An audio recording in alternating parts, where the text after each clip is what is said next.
Նրան տապանում հյուրընկալել եմ Հանրապետություն կուսակցության նախագահ Արամ Սարգսյանին, պարոն Սարգսյան, շնորհակալ եմ հրավերն ընդունելու համար։ Հայաստանի վարչապետը շարունակում է նաև որպես Հայաստանի քաղաքացի պնդել, որ կուսակրոնության ուխտը խախտած հոգևորականները պետք է ազատեն եկեղեցին, հոգևոր ծառայություններ չմատուցեն, գերագույն հոգևոր խորհուրդն էլ այս ամենը գնահատում է որպես ամոթալի արշավ, հակաեկեղեցական ամոթալի արշավ եւ կոչ անում իրավասու պետական մարմիններին իրենց բնորոշմամբ կասեցնել վարչապետի այս անօրինական եւ անհեռատես քաղաքականությունը։ Հիմա ձեզ համար հասկանալի է ինչու է Նիկոլ Փաշինյանը այս թեման ոչ միայն մեջտեղ բերել, այլև ամեն օր գրառումներով սրում, ինչ խնդիր է լուծում։ Այս ամենը որքանով է բխում ամենակարևորը մեր երկրի շահերից։ Նախասու բարին, սիրելի ժողովուրդ, ասեմ, որ իմ համար ընդհանրապես հայ առաքելական Սուրբ եկեղեցին շատ նեղ անձնական թեմա է, որի մասին առանձնապես չեմ սիրում շատ խոսել։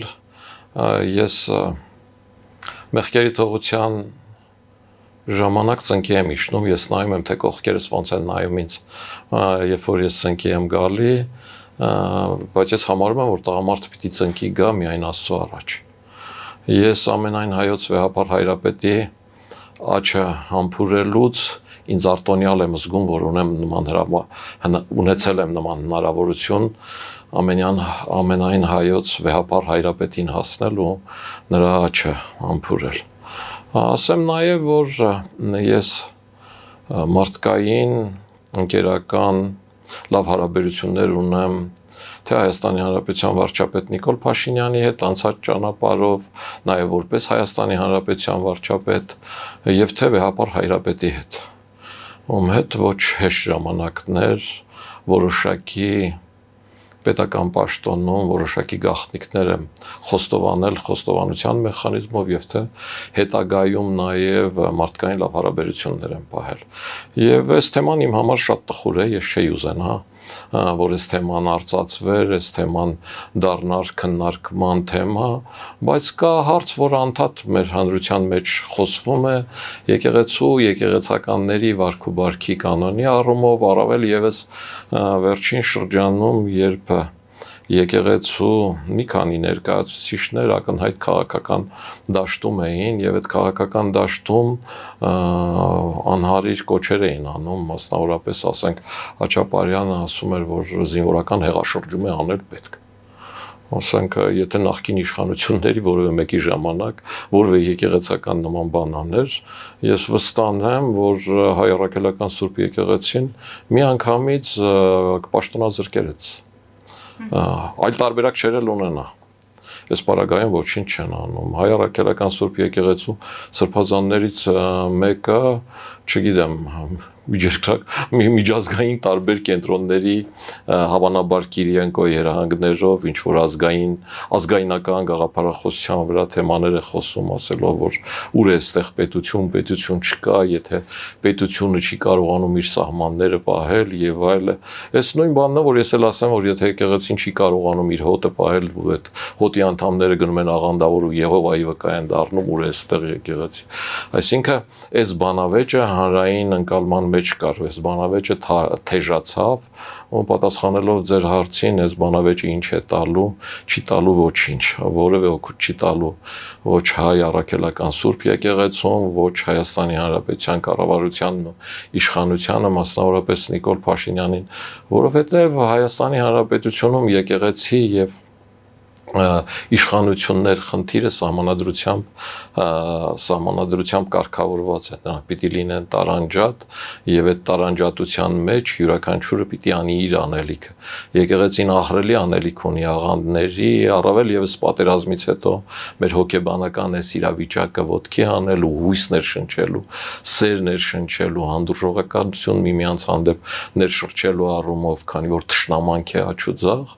կառավարությունն էլ ահռելի գործ ունի անելու իսկապես Հայաստանի Հանրապետության սահմանների, անվտանգության, սահմանազատման, խաղաղության, տնտեսությունը ոտքի հանելու եւ այլնի առումով։ Եվ ինչքան շուտ է վեճը ավարտվի, որովհետեւ ինքը իրավական առումով որևէ լուծում չի կարող ապահովել։ Ինքը չի կարող ապահովել այն լուծումը, որ ամենայն հայոց կաթողիկոսին պաշտոնանկարի թրահանգով չի, SMS գրելով չի ստացվի SMS-ի տարբերակ էս անգամ Նիկոլ Փաշինյանի մոտ, նույն կերպ էլ հայ առաքելական Սուրբ եկեղեցին, ինչքան այդ կարգի հոգևորականներով փողոցում հայտարարություններ անի, այնքանով վարկաբեկում է հայ առաքելական Սուրբ եկեղեցուն, վարկաբեկում է հայ առաքելական Սուրբ եկեղեցու հագուստը, որը մեր համար խորհրդավորության նշան ունի, որի խորհրդավորությամբ մենք երեխեք ենք ամուսնացնում կամ մկրտում եւ այս ամենը ինչ որ առումով պիտի համարենք, որ այս վեճը որոշակի ստապություն բերեց երկու կողմերին էլ, բայց այս վեճը օր առաջ դադարեցնել է պետք եւ այդ դադարեցնելը միանշանակ օգտակար կլինի։ Ես նաեւ կարծում եմ, որ հայ առաքելական Սուրբ եկեղեցու հետևորդների միստվար զանգված իսկապես իրենց կամքով կամ իրենց կամքից անկախ ուղղորդվում են դրսից, ուղղորդվում են Ռուսաստանից, ես օրինակ տեղյակ եմ, թե Հայաստանի պատասխանատու Կիրիենկոն Աբխազիայում, Օսեթիայում, Մոլդովայում ինչ տարբերակներով է կառավարել եւ որ մոտիվներն են տարել, այդ հիմնականում TikTok-ն է եղել, ազգային արժեքներ, ընտանիք եւ այլ էս համատեքստում, ինչը հիմա օգտագործում է այստեղ եւ դրա դեմը կտրել է պետք, այդ փակել է պետք, ինչպես փակել իշխանությունը պիտի այդ փորձի անել համապատասխան մարմինների միջոցով, որի անվանում ազգային անվտանգությունը, որը պիտի վերահսկի, որը այն մարդիկ անկախ նրանից սրբազան են թե չէ, թե կոչ են անում ռազմական հեղաշրջում անել, այդ մարդկանց միանշանակ պիտի պատասխանատվության ենթարկի։ Այսինքն եկեղեցին իր մեջ գտնվող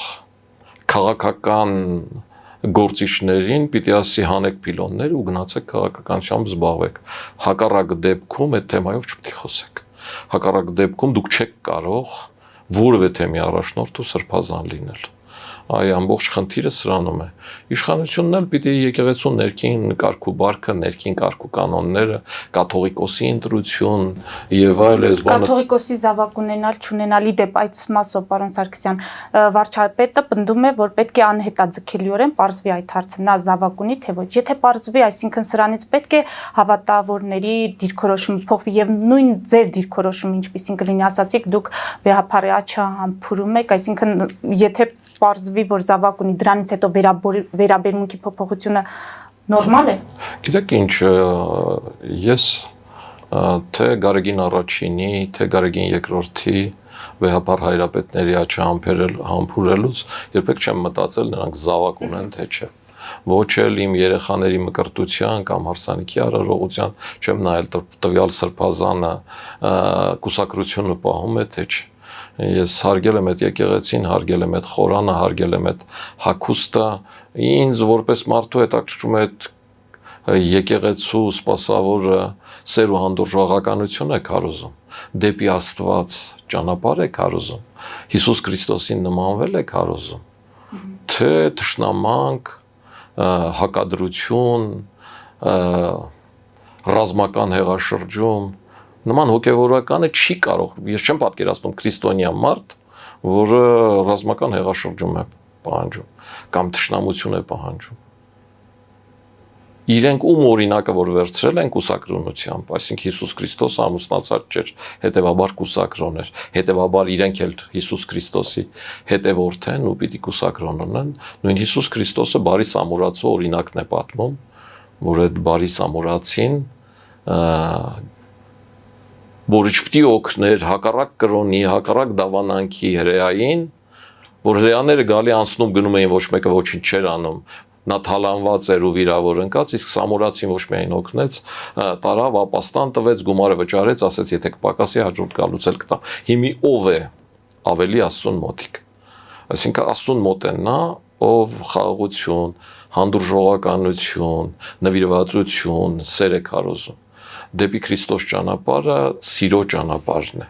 Եվ այս առումով իմ կարծիքով եկեղեցին պիտի ավելի ներողամիտ լինի։ Նախ նրա համար, որ վերահապար հայրապետը տարիքով ավելի մեծ է, հետևաբար ինքը պիտի ավելի մեծահոգի լինի։ Ներողը պիտի ավելի ուժեղ լինի։ Ես համարում եմ, որ վեհապար հայրապետը պիտի ավելի ուժեղ լինի, քան Հայաստանի Հանրապետության ցանկացած վարչապետ։ Իսկ ուժեղը պիտի կարողանա ներել։ Այսինքն առաջի քայլը պիտի անի վեհապար հայրապետը։ Պիտի անի վեհապար հայրապետը ու պիտի այս խնդիրը լուծվի։ Այս խնդրից ուրախանում են ու այս խնդրից շահեր են հավաքելու ոչ միայն մեր թշնամիները, այլև մեր բարեկամները, այլև մեր երկրի ներսում եղած մարդիկ տարբեր թևերի փորձում են շահեր քաղել, որը ընդհանուր պետությանը, Հայաստանի Հանրապետությանը որևէ բանով ձեռնատու չի։ Պարոն Սարգսյան, կապել այս ամենը նախընտրական տրամադրությունների հետ նման կարծիքել է հնչում, որ Նիկոլ Փաշինյանը այլևս կարծես թե չի կարողանում արդյունավետ օգտագործել այդ նախկիների գործիքը եւ հիմա էլ թիրախավորում է եկեղեցուն, ընդ որում թիրախավորում է շատ ավելի վատ բառապաշարով, ուղիղ հայոյանքներ ենք մենք լսում եւ եթե դուք կիսում եք այս կարծիքը, ապա մենք ինչ պատկեր ենք ունենալու, այսինքն այդ նախընտրական շրջանը ինչ տրամաբանությամբ է ընթանալու, երբ այդպիսի բառամթերք է օգտագործվում եւ արդյունքը ինչպիսին կարող է լինել։ Գիտեք, եթե եկեղեցու սպասավորը զբաղվում է քաղաքականությամբ, ապա նրան հակադարձելը քաղաքական տրամաբանության մեջ։ Դա նախընտրական է, թե նախընտրական չէ, խնդիրը դրանում չի,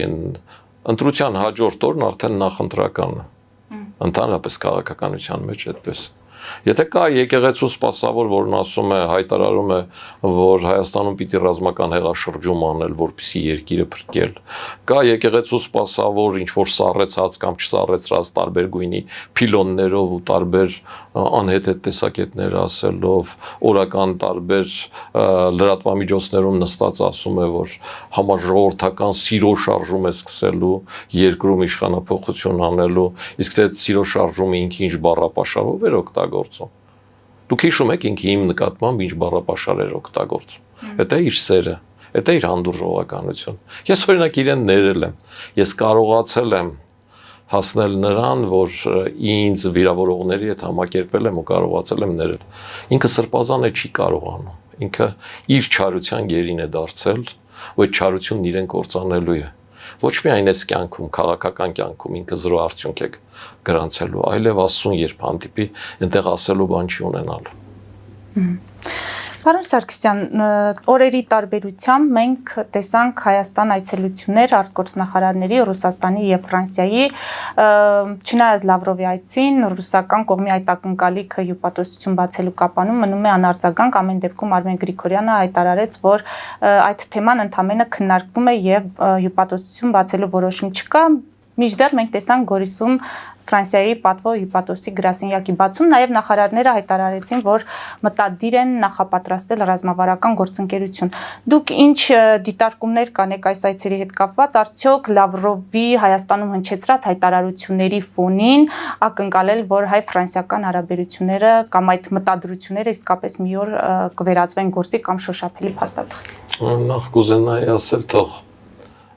լույս իջնի եղբորս Վազգենի Շիրիմին, ինքն ասում էր մեղրին իր քար ու քրայով աշխարհի մեծերին մեր դուրն է բերում։ Այս հյուպատոսարաններ ունենալու մղումը ցանկությունը Սյունիքում Վազգենի հետ ասացի ապացույցն է, այդ միանշանակ է։ Այսինքն դա ամեն գնով պահել է պետք, ինչը երկրորդ նախագահ Ռոբերտ Քոչարյանը Վարդան Օսկանյանի հետ պատրաստվում էր փոխանակել Լաչինի հետ Ղարաբաղում անկախություն ունենալու առումով։ Եվ ինչքան էլ իրենք փորձեն հերքել իրենց ընկեր դաշնակցությամբ, իրենք շատ լավ գիտեն, որ ես ճիշտ եմ ասում, որ ես Աստծո առաջ որևէ մեղք չէի վերցնի վրա նման բան պնդելու, որ ես ճիշտ եմ ասում, իրենք այդ բանակցել են, իրենք էլ այդ գիտեն, ուղղակի իրենք հիմի դրանից հրաժարվում։ Ժամանակին իրենք դա անելու համար հիմնավորումներ էին բերում, որ այսպես թե այնպես Պարսկաստանում մի օդ հեղափոխություն է լինելու, որ այդ կրոնական իշխանությունները երկար չեն հարատևելու, իսկ այդ հեղափոխությունից հետո 17 միլիոնանոց ատրպատականը, որը կա Թավրիզի նահանգում, ինքն էլ է հեղափոխություն անելու Լեռնային Ղարաբաղի նման, ու ասի, որ ուզում եմ միանամ Ադրբեջանին ու որ միացավ, այդ մեր սահմանը 0 գին է ունենալու։ Հիմի 6 միլիարդ գումար են տալի դրա դիմաց, քանի տալիս են, բերեք այս խնդիրը այսպես լուծենք։ Այս միանշանակ այդ ժամանակների բազմաթիվ անգամներ քննարկված, նույնիսկ գումարի գինը գրած քննարկված թեմա է։ Սկզբից 4 միլիարդ էր, հետո իմ հակադրությունների պարագայում ասեցին չէ 4-ში 6 է, իմիջիալոց 8 միլիարդ էլ Ադրբեջանին էին տալիս էին գաղթականների հետ վերադարձի համար։ Այդ մեղրին չստացվեց։ Եվ այդ չստացվելու առումով իրենց կյանքը տվեցին իմ եղբայրն ու Կարեն Դեմիրճյանը եւ ազգային ժողովում զոհված մնացած բոլոր զոհերը, այստեղ նաև իմ փոքր լուման ունեմ նաև ես, որ այդ բարձրաձայնեցի, այդ դարձավ այն աղմուկը, որից հետո այդ գիծը տանելը դարձավ անհնարին, որովհետև եթե ինձանից հետո իրենք փորձեին այդ գիծը տանեին, իսկ ես արդեն ընդդիմադիր էի ու փողոցում էի, ստացվելու էր, որ հոկտեմբերի 27 հարել են հենց իրենք, այդ գիծը առաջ տանելու համար, դրա համար իրենք հրաժարվեցին այդ գծից։ Ու հետաքրքիրն այն է, որ այդ գծի կողմնակից մարդիկ բոլորն էլ ռուսական գծի մեջ ու ռուսական ուղեցրում էին։ Ու այդ մարդիկ այսօր էլ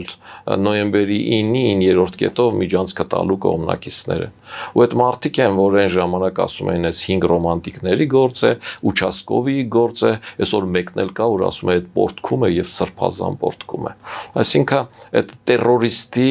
ակնհայտ ահաբեկիչ տերորիստի նկարագիր է ու այդ նկարագրով մարդու կերպար է։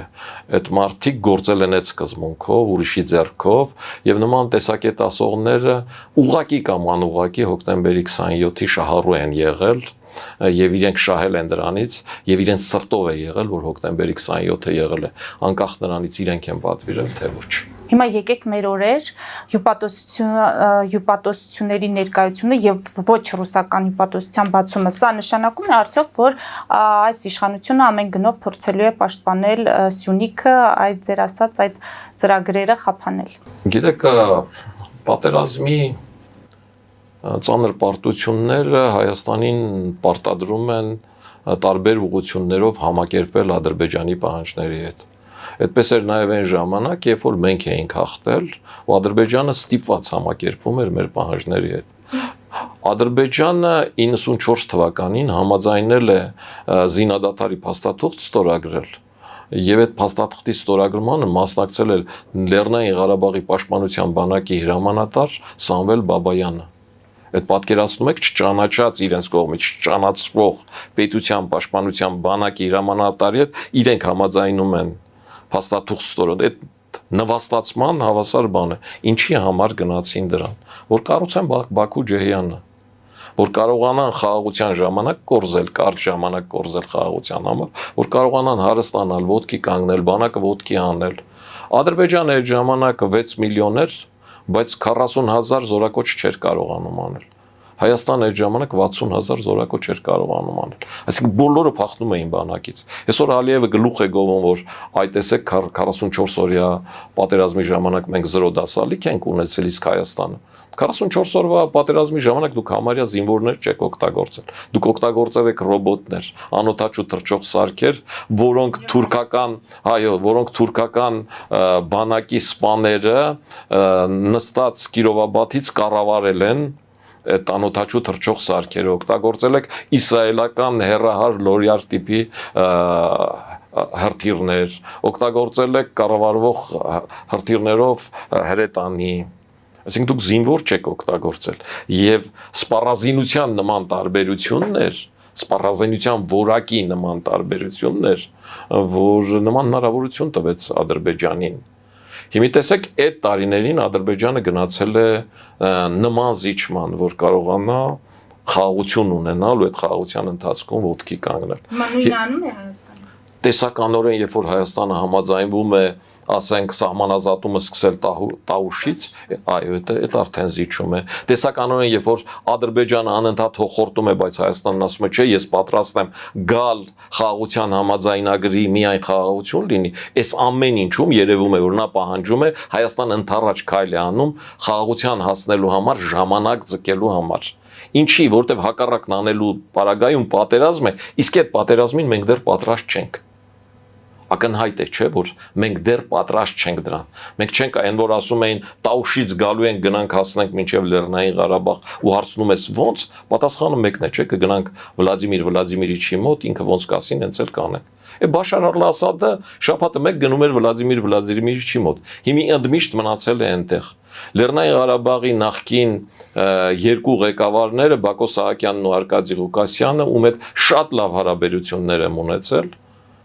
անում էին այնպես, ինչպես Ռուսաստանն էր ուզում, նաև Արայիկ Հարությունյանը։ Հիմա իրենք ուր են։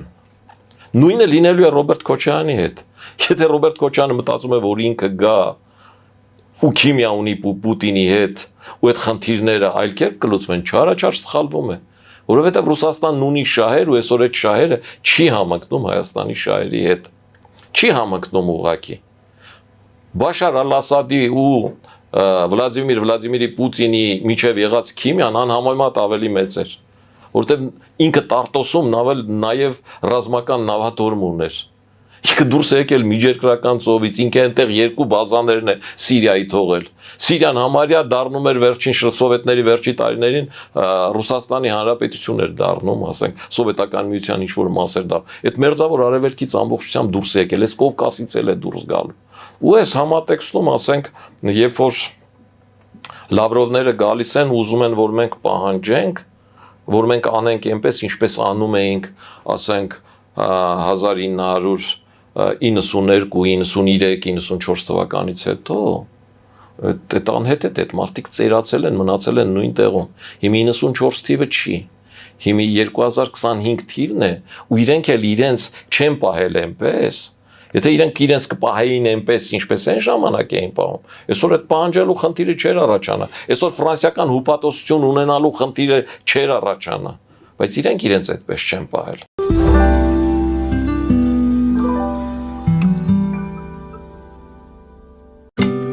Ինչ է պետք տունը, առանձնատունը կամ ամառանոցը հաճելի, հարմարավետ դարձնելու համար։ Ճիշտ ընտրած կահույք, օրիգինալ դեկորներ, հյուրերին ընդունելուց գեղեցիկ սպասք, գուցե նոր սփռոց։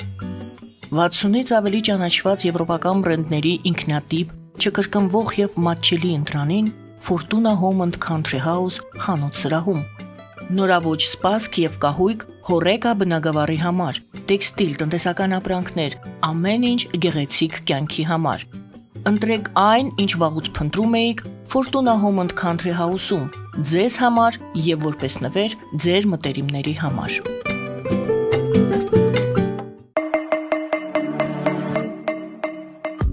Յուրաքանչյուր զարդ գլուխ գործոց է, պատրաստված ամենայն ճշգրտությամբ եւ կրքով, որոնք կընդգծեն ձեր անհատականությունն ու գեղեցկությունը։ Մեր զարդերը պարզապես աքսեսուարներ չեն, այլ սիրո խոստովանություններ, որոնք կդառնան ձեր հիշողությունների խորհրդանիշը։ Դրանք ձեզ կդարձնեն ոճային եւ գրավիչ։ Ձեր պատմությունը սպասում է։ Երևան շիփինգ, սենսացիա ստեղ, հա։ Այո, ճիշտ եք եկել։ Սանդրոցներ Երևան ուղարկելը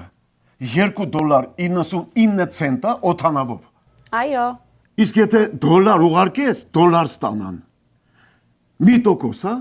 Այո։ Իսկ որ տանեն տուն հասցնեն, էլի 1%, հա։ 2%։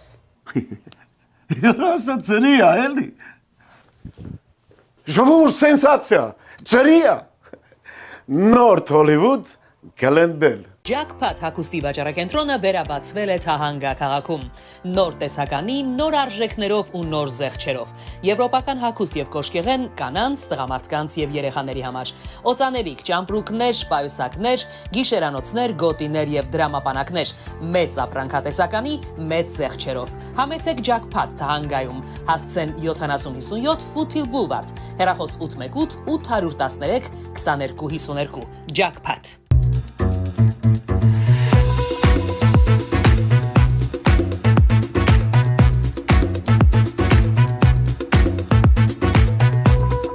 Արարատ ռեստորան, ընտանեկան եւ ընկերական ժամանցի լավագույն հասցե, սիրված արտիստներ, հյուրընկալ մթնոլորտ, հարուստ ճաշացան, անմահական խորտիկներ, Արարատ ռեստորան, հասցեն անփոփոխ, սիրով սպասում ենք ձեզ։ Լավագույն պաղպաղակ, բնական, համեղ եւ մատչելի գներով պաղպաղակը կարող եք ձեռք բերել բոլոր հայկական խանութներում։ Պահանջեք հայկական պաղպաղակ, Թամարա պաղպաղակ։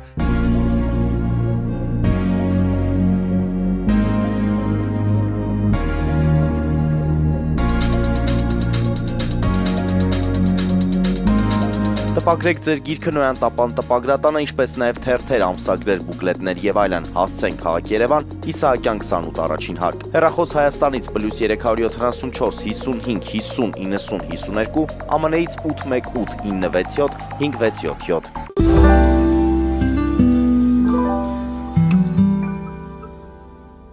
Բա ինչու է Արարատ Միրզոյանը հայտարարում, որ հայ-ռուսական հարաբերությունները չեն վերաֆորմատավորվելու։ Ավելին շփումները ակտիվանալու են եւ սպասվում է Մատվիենկոյի այց Հայաստան։ Գիտեք, Մատվիենկոյի այցի մասով կարող եմ ասել, որ այդ այցը դեռ անցած տարվա ամռանն է պայմանավորված եղել, որովհետեւ այս տարվա հոկտեմբերի 27-ին ծաղկե պսակներ դնելուց այդ ժամանակ ես զրուցել եմ Ալեն Սիմոնյանի հետ եւ այդ ժամանակ արդեն խոսակցությունը կար հրավերի, որ Մատվիենկոն ինքն է ուզել, որ Հայաստան գա եւ Հայաստանը հրավեր տվել է։ Ընդհանրապես, այսպես ասեմ, խորհրդարանական պատվիրակությունների այցելությունները որոշակի գրաֆիկ ունեն եւ այդ բնույթով են։ Դրա վրա չկենտրոնանանք, պարոն Սարգսյան։ Ինչու չենք վերաֆորմատավորում հայ-ռուսական հարաբերությունները, ավելին ակտիվացնում ենք շփումները։ Տեսեք, Հայաստանի Հանրապետության իշխանությունները վարում են բալանսավորման քաղաքականություն։ Ի տարբերություն մեզ, որ առաջարկում ենք վերաֆորմատավորել։ Իրենք երբեք վերաֆորմատավորման կողմնակից չեն։ Հիմա բալանսավորում են իրենք, թե չեն բալանսավորում։ Ես կարծում եմ, որ ի տարբերություն նախկին իշխանությունների ինչ որ չափով բալանսավորում են։ Սերժ Սարգսյանի իշխանությունը այստեղ որոշակի առումով պիտի վերապահում անեմ, որովհետև Սերժ Սարգսյանը հասկացավ, որ հաջորդ պատերազմում մենք պարտվելու ենք եւ նոր սպառազինություն է մեզ պետք ու փորձում էր ասոցիացիան համաձայնագիր ստորագրել, բայց 2014 թվականին մի գիշերվա մեջ տեսակետը փոխեց ու ես դեռ այն ժամանակ ՀԿ-ում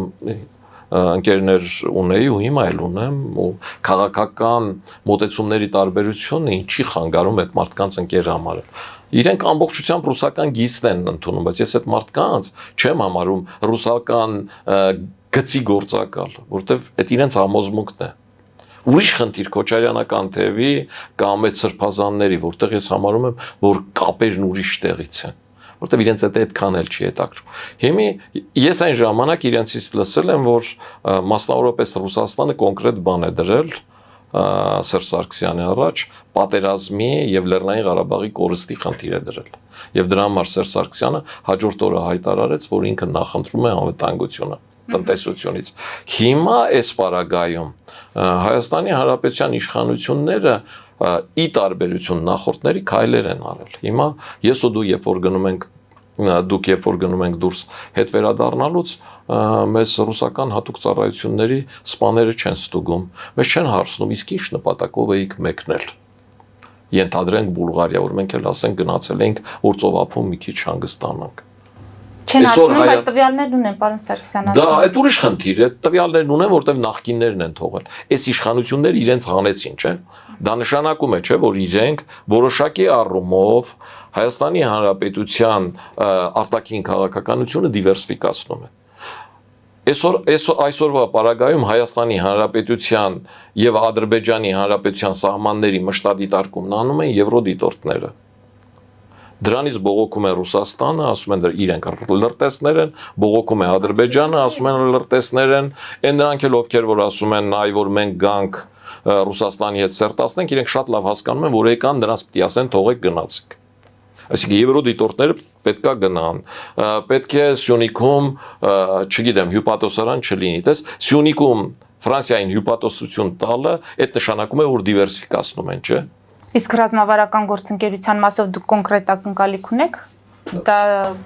գործնական Ես ավելի շատ ակնկալիքներ ունեմ այդ առումով աշխատանք անելու Միացյալ Նահանգների հետ, որովհետև Ֆրանսիան, անկախ նրանից մենք ռազմավարական անում ենք, թե չէ, մեզ աջակցում է։ Տեսեք, Ֆրանսիան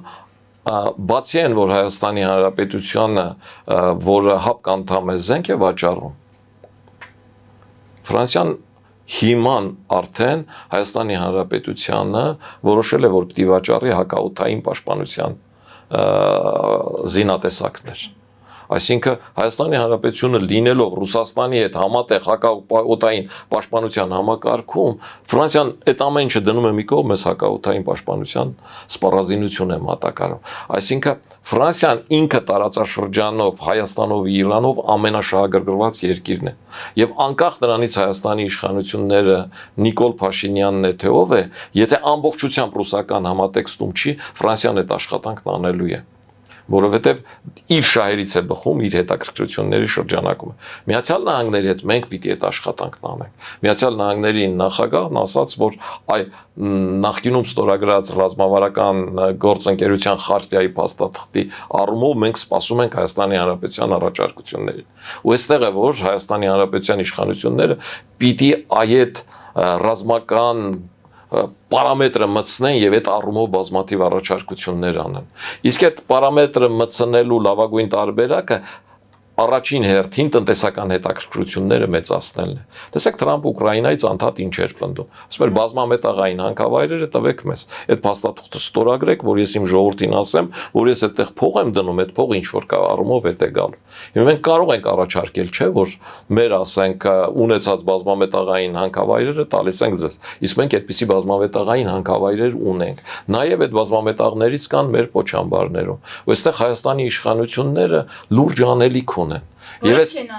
գիտեք ինչ, որը չեն անում, որի առումով նաև ես առաջարկություններ եմ արել ու հիմա էլ եմ անում։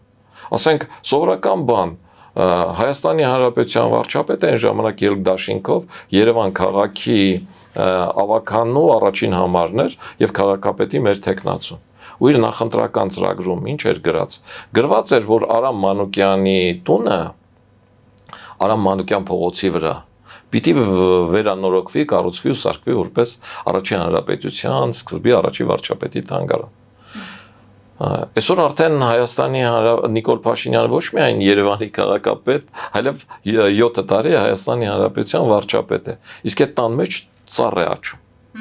Երբ որ ես վարչապետին հարցրեցի, ասացի՝ հիշում եք։ Ասաց՝ այո, հիշում եմ, բայց այդ տունը սեփականատեր ունի։ Հասկանում եք։ Այսինքն կան տարածքներ, որոնք սեփականություն են ինչ-որ մարդկանց։ Արամ Մանուկյանի տունը, այս ցում կոչվածը Արա Աբրամյանի այդ շենքը, որ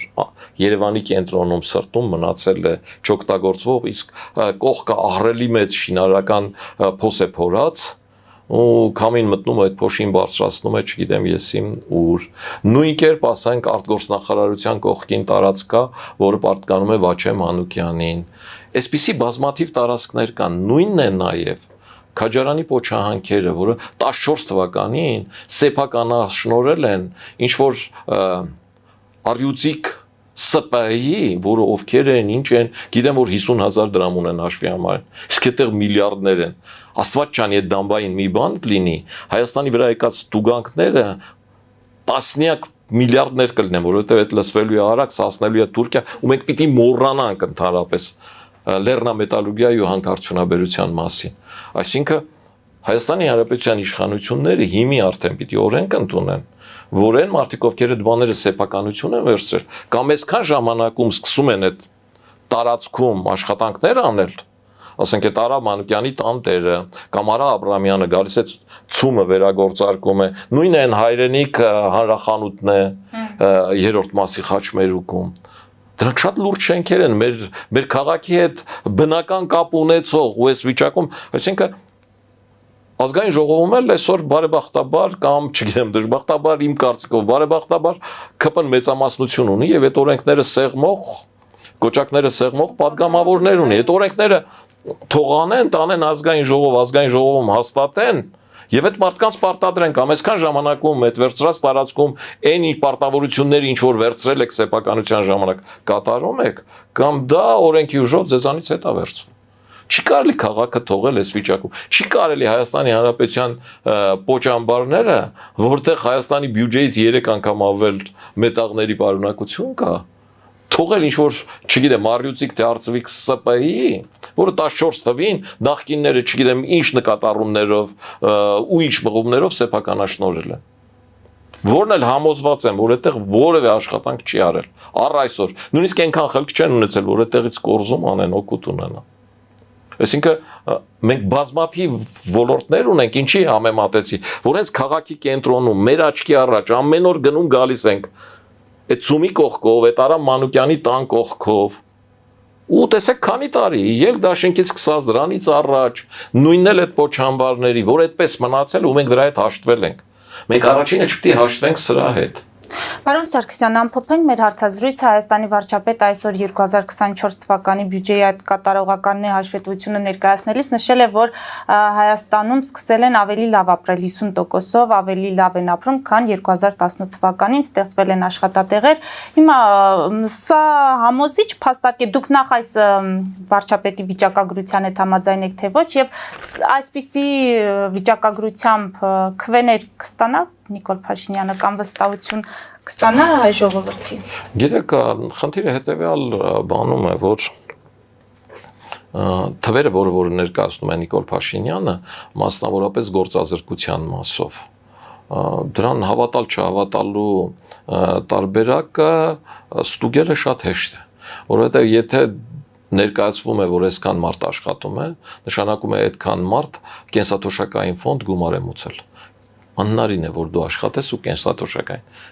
Ես կարծում եմ, որ այդ թիվն ավելի մեծ է, կան շատ մարդիկ, որոնք աշխատում են, բայց իրենք գրանցված չեն եւ կենսաթոշակային ֆոնդ գումար չեն մուծում։ Այսինքն աշխատանքի ու զբաղվածության առումով թվերի հետ համաձայն եմ։ Գնաճի առումով եւ 18 թվի հետ համեմատելու առումով այդքան էլ համաձայն չեմ, որտեվ նախ չի ուզենա, որ 18 թվի հետ համեմատվեր այդ ամեն ինչը, այսօրվա ու երեկվա։ Ես գիտեք ինչ, դրականը ցույց տալով չի քվեների առումով խնդիրը։ Այսօր Հայաստանում քաղաքական խնդիրները նաև սեփական օրինակով ինչ-ինչ քայլեր անելու մեջ է, որը միայն ճանապարհներ, դպրոցներ եւ այլը շատ լավ է։ Տեսեք, ես Արարատ գյուղում Ես 61 թվականի ծնունդ եմ ու չեմ հիշում, որ մեր գյուղում բոլոր փողոցները ասֆալտապատ լինեին։ Բայց մեր ժողովրդի համար այդ դառել է սովորական։ Ու ոչ մեկ չի ասում, այս իշխանությունն էր, որ այդ արեց։ Այսօր Արարատ գյուղում կա ու առաջկա օրերին կհանձնվի սպորտ դպրոց, մարզադահլիճ։ Դուք տեսնեք, թե այդ ինչ մարզադահլիճ։ Այդ ասենք, ու այդ ամեն ինչն արվել է այդ սուբվենցիոն ծրագրերով, պետության կողմից, նաև համայնքի կողմից հավաքագրումներով եւ այլնով։ Այս կենսամակարդակի ու վճարված հարկերի իմ, ձեր եւ մնացածի վճարված հարկերի արդյունք։ Բայց այս մեր վճարված հարկերը ու դրանց քանակությունը, այսքանի մեջ է։ Այս բավարար է, բավարար չի։ Իհարկե բավարար չի։ Ձեր հարցին պատասխանում եմ, որ բավարար չի։ Հանրային մակարդակով նայում ես թվերով այն ինչ որ ինքն ասում է շատ լավ է, բայց իրական կյանքում այդ բավարար չի։ Թեկուզ գնաճի առումով որ համեմատում ես, պիտի որ նախկինից 2018 թվից ու այստեղ սուտ չի ասում։ Ավելի լավ, բայց այդ բավարար չի։ Ինչի, որովհետև հարկատուները մնացել են նույնը։ Սպասարկման ոլորտում մի քանի խանութ են ավելացել, մի քանի հյուրանոց են ավելացել, ոչ ավելին, աշխատատեղերն այդտեղ են։ Մեզ արդյունաբերություն է աշխատեցնել պետք, մեր տնտեսությունը ոտքի հանել է պետք, մեր ունեցած բնական ռեսուրսները ճիշտ օգտագործել է պետք։ Ադրբեջանը բնական ռեսուրսները ճիշտ օգտագործելով էր, որ կարողացավ նոր ու ժամանակակից սպառազինություն գնել, տուրիզմով, սպասարկման ոլորտով մենք չենք կարողանալու այդ հարցերը լուծել ու դա բավարարել չի, քանի անվտանգության խնդիրները ռեալ չի լուծվել այս երկրում ու ժողովուրդը չի տեսել, որ անվտանգության ռեալ խնդիր է լուծվում, անկախ նրանից Ֆրանսիայից ինչ ենք առնում, Հնդկաստանից, բայց տեսնում ենք, չէ, որ Ադրբեջանը դեռ հոխորտում է, այդ նշանակում է, որ Ադրբեջանը համեմատում է անվտանգության բալանսը մեր ու իրենց, դրա համար էլ հոխորտում է, քանի չի լուծվել, քվե ստանալու խնդիրը բարդ է դառնալու։ Իսկ այդ լուծվելու համար իշխանություններին որոշակի ժամանակ է պետք, իսկ այդ ժամանակը ճիշտ օգտագործել մեր իրական մեր հետ շահերն ընկնող գործընկերների հետ հարաբերությունները էլ ավելի սերտացնել, նրանց հյուպատոսարաններ չտալ, հյուպատոսարաններ տալ մեր բարեկամ ընկերներին, ռազմավարական համագործակցության շրջանակներում գնալ առաջարկություններ անել, նույն Թրամփին ասել են ինչ որ Զելինսկուն առաջարկում է, մենք ինքներս ենք քեզ առաջարկում, արի, այնտեղ պիտի հանք բացես, այստեղ հանք բացել պետք չի, արդեն այդ խտանյութը մաքրած, զտված, գնացել լցվել է պոչամբար ու այնտեղ այդ հանված չի է, այդ բազմամետաղները այդ պոչամբարում այն խտանյութի մեջ են, որտեղ մենք հանել ենք միայն մոլիբդենն ու պղնձի կոնցենտրատը, մնացածը գնացել են պոչամբար, արի հանի տալիս ենք քեզ։ Ուստեղ չպիտի նայենք, թե այդ պոչամբարը սեփականաշնորհված է։ Պիտի այդ ում որ սեփականաշնորհել ենք նրանից վերցնենք, այդ առաջարկենք իրանց։ Այ այսպիսի բաներ պիտի արվի։ Երկրորդ կա ռուսական թևի կոնսոլիդացիա, որ կոնսոլիդանում է աչուձախ, որի գագաթին կանգնած է Ռոբերտ Քոչարյանն ու նա ասում է, ով միանա Նիկոլ Փաշինյանին խամաճիկ է։ Հետո որ քեզ միանա խամաճիկ չի, դու էլ խամաճիկ չես, որ Ռուսաստանի հրահանգով ես անում, իսկ ով Հայաստանի Հանրապետության ներսում գործող իշխանությանը, որը փորձում է բալանսավորել, որ ռուսներն ասում են մերը չի, այ Լավրովը հոխորտում է, արևմուտքն էլ ասում է դե քայլեր արա քիչ ես անում, այսինքն խամաճիկ չի։ Այ իրեն որ աջակցում է դառնում է խամաճիկ, Ռոբերտ Քոչարյանը խնդիր է դրել կոնսենսուս -1-ի։ Իսկ իր շրջանակներ անգամ հայոյանք են դնում, այն ամենավատ հայոյանքը, որ հայ մարդը ընդհանրապես չի ընդունում ծնողներին վերաբերվող, որ ով միանա այ խամաճիկ է այս դրանից, ով Ռոբերտ Քոչարյանին միանա այ ինքն է դրանից ու ինքն է խամաճիկ։ Պետք է գնալ այս սկզբունքով, որտեղ իրենք առաջարկում են այն, ինչ որ ռուսներն են առաջարկում։ Իսկ ռուսներն ինչ չեն առաջարկում, ֆրանսիացիներին հյուպատոսարան մի տվեք իրենցից զենք, մի գնեք նոյեմբերի 9-րդ կետը կատարեք ու այսպես շարունակ։ Սրանից խուսափելու, Հայաստանը Բելարուս չդարձնելու, Հայաստանը Ռուսաստանի ֆորտ պոստ չդարձնելու, չթուրքացնելու միակ ճանապարհը այ իրենց մերժելն է, ով Ռոբերտ Քոչարյանին միացավ, նա խամաճիկ է։ Իսկ Սերժ Սարգսյանին։ Գիտեք, Սերժ Սարգսյան Ռոբերտ Քոչարյան համատեքստը թողնում եմ իրենց դաշտին։ Այդ դաշտում այն ինչ որ անում է Ռոբերտ Քոչարյանը ամբողջությամբ իմ կարծիքով, իմ համոզմամբ կառավարվում է Կիրիենկոյի կողմից, ներառյալ այդ տարբեր սրբազանները, այդ Կիրիենկոյի կողմից ծրագրավորված ազգայնականության եւ այլի ուղղությամբ արվող քայլեր։ Սերժ Սարգսյանի մասով իրենք էլ են տարածում, որ Սերժ Սարգսյան Ռուսաստանի դաբրոն չունի։ Սերժ Սարգսյանի թիմը հանրապետական կուսակցությունը Հայաստանի Հանրապետության տարածքում քաղաքացիական պայմանագրից հետո ամենամեծ կուսակցությունն է։ Դեռ նախկինից մնացած գյուղապետեր բան ունեն, որոնք չեն դատվել կամ ԿՊ-ական չեն դարձել եւ իրենք որոշակի ազդեցություն ունեն եւ իրենք կարող են քաղաքական գործընթացներում այս քաղաքական ընտրություններին մասնակցել ու Ռոբերտ Քոչարյանից էլ շատ քվե հավաքել ու եթե ասենք պրոռուսական թևի ներկայացուցիչները կլինեն հանրապետականները, այդ շատ ավելի ընկալելի է, քան լինեն քոչարյանականները, որովհետեւ նրանք ուղղակի իրենց մեջ քիմիա է։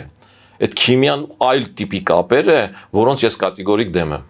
Շնորհակալ եմ։ Ես շնորհակալ։ Մեծ դիտողներին հիշեցնեմ, որ զրուցում էի Հանրապետություն կուսակցության նախագահ Արամ Սարգսյանի հետ, մեր ուղիղ եթերները կարող եք դիտել Patreon-ում, նաև այդ հարթակում աջակցել մեզ էկրանին երևացող QR կոդով։